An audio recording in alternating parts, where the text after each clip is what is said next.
मुस्लिम उर्दू में लिखी कुरान को अच्छे से पढ़ लेता है, लिख लेता है। क्रिश्चियन इंग्लिश में लिखी बाइबल को अच्छे से पढ़ और समझ भी लेता है। हिंदू अपने ही धर्म ग्रंथों का सही से ज्ञान नहीं, संस्कृत भाषा भी हम सही से पढ़ नहीं सकते। दूसरों के बहकावे में आकर हम अपने ही धर्म ग्रंथों पर क्यों अंकुश लगाते हैं? आखिर क्यों?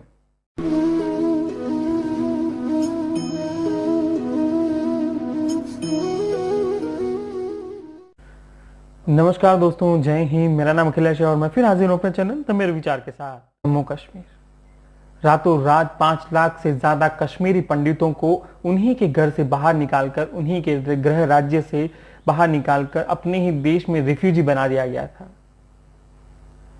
उनके पास सब कुछ था, जमीन थी, जायदाद था, घर परिवार, पैसा, सब कुछ था। उनके पास एक चीज की कमी थी कि उनके पास एकता नहीं थी। आज का मेरा मुख्य मुद्दा यह है कि पश्चिम बंगाल में हिंदुओं के घरों को जलाया जा रहा है। हालात इतने भयावह हो चुके हैं कि मेन स्ट्रीम मीडिया दिखा भी नहीं रहा है, क्योंकि वहां हिंदुओं के घर जल रहे हैं, मुसलमानों के नहीं। पश्चिम बंगाल को बांग्लादेश बनाने की रणनीति चल रही है। किस तरह से हिंदुओं को निशाना बनाया जा रहा है, ढूंढ ढूंढ के उनके घरों को जलाया जा रहा है। कोरोना विरुद्ध युद्धरत है तो ममता सरकार मुसलमानों को खुलकर घूमने की आज़ादी क्यों दे रही है, जबकि पूरा भारत बंद है, लॉकडाउन है? हिंदू विरोध में ममता सरकार इस तरह से तुली हुई है कि पश्चिम बंगाल को बांग्लादेश बनाकर ही छोड़ेंगी। अपनी तुष्टीकरण की राजनीति के लिए जग जाहिर है ममता सरकार। लेके तेलनीपारा में हिंदुओं के घर, हिंदुओं की दुकानों को जलाया जा रहा है, ढूंढ ढूंढ कर उन्हें मारा जा रहा है। वहां के स्थानीय सांसद लोकेट चटर्जी को पीड़ित क्षेत्र में जाने की इजाजत नहीं दी जा रही है, जबकि वो वहां के सांसद हैं। पुलिस मुस्लिमों का पक्ष ले रही है, हिंदुओं की सुन नहीं रही है। हुमायूं नाम का कमिश्नर है वहां का, हुगली जिले का, जो पीड़ित हिंदू फोन कर कर अपनी पीड़ित यातनाएं बता रहे हैं। किस तरह से उनके घरों में घुसकर उनके घरों को जलाया गया, किस तरह से उनके घर में लूटपाट की गई, ये सब कुछ बताया जा रहा है। लेकिन कमिश्नर सुनने को तैयार नहीं है। पीड़ितों का कोई संज्ञान लेने वाला नहीं है। ये संयोग नहीं है, ये एक तरह का प्रयोग है जो जम्मू कश्मीर में 1989 में हुआ, लेकिन हालात पश्चिम बंगाल में बनाए जा रहे हैं हिंदुओं के विरुद्ध। इतनी सारी घटनाएं हिंदुओं के खिलाफ हो रही हैं। खास करके दिल्ली दंगों का ही रियल टेलीकास्ट आप देख लीजिए।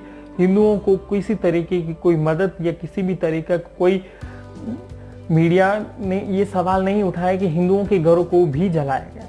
सवाल तो मीडिया ने यही दिखाया कि मुसलमान मुसलमान मुसलमान। खुद मीडिया करता रहा और सवाल उठाते हैं सरकार पर।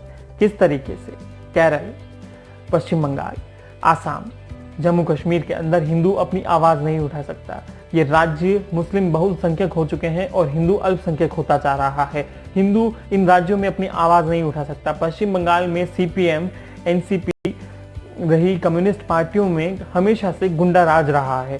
आज ममता सरकार भी पश्चिम बंगाल में है तो उसी तरह का गुंडा राज वहां पर दिखाई देता है। किस तरीके से भाजपा के कार्यकर्ताओं की हत्या कर दी जाती है, कोई सवाल नहीं उठाता। अगर किसी मुस्लिम की अगर रोड एक्सीडेंट में मौत भी हो जाए तो ये वामपंथी मीडिया और देश का मेन स्ट्रीम मीडिया हाय तौबा मचा देगा।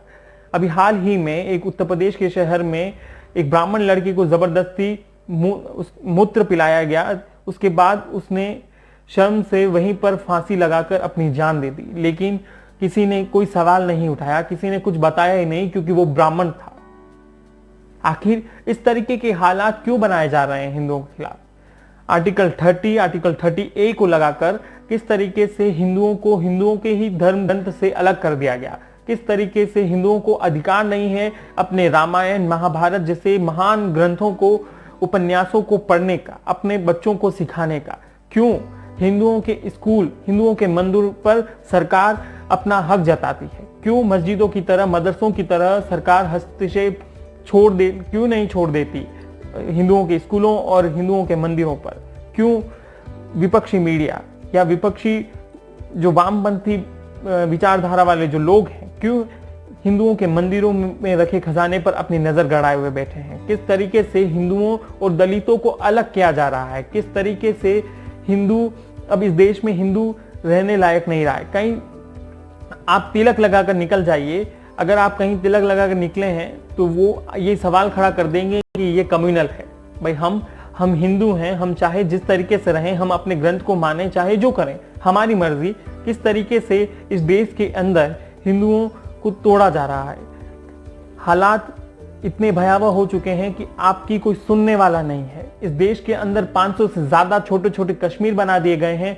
अभी दिल्ली के जाफराबाद के जो दंगे हुए, उसका एक श्रेष्ठ नमूना है दिखाने के लिए कि हिंदुओं के खिलाफ किस तरीके से इस देश में गठबंधन हो चुके हैं।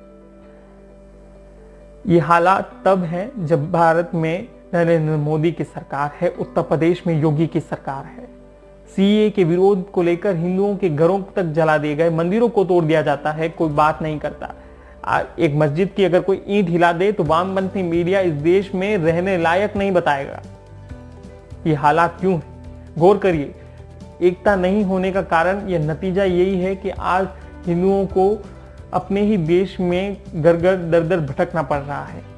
कश्मीरियों की हालत भी यही हुई थी क्योंकि उनके अंदर एकता नहीं थी।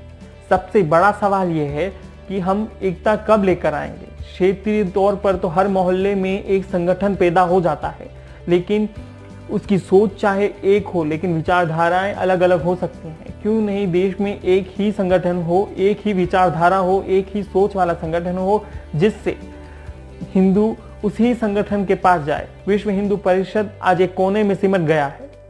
आरएसएस अब जो पहले था वो अब नहीं दिखता। सेक्युलरिज्म का चोला क्या सिर्फ हिंदुओं को ही ओढ़ना है? क्या हिंदुओं ने ही ठेका ले रखा है सेक्युलरिज्म का, सोशलिज्म का? सवाल बनता है। उठिए, जागिए और विचार करिए अपने मन में कि हम एक दिन सब कुछ कमा लेंगे, कोई वक्त नहीं लगेगा, लेकिन हम अपने ही इतिहास, अपने ही ग्रंथ, अपने ही घरों, अपने ही मंदिरों को छोड़ देंगे तो तुम रहने लायक नहीं बचोगे। सबसे बड़ा सवाल है ये, विचार करिए। और दोस्तों, ये वीडियो आपको पसंद आया हो तो लाइक करिए, कमेंट करिए, शेयर करिए और चैनल को सब्सक्राइब करना मत भूलिएगा। जय हिंद।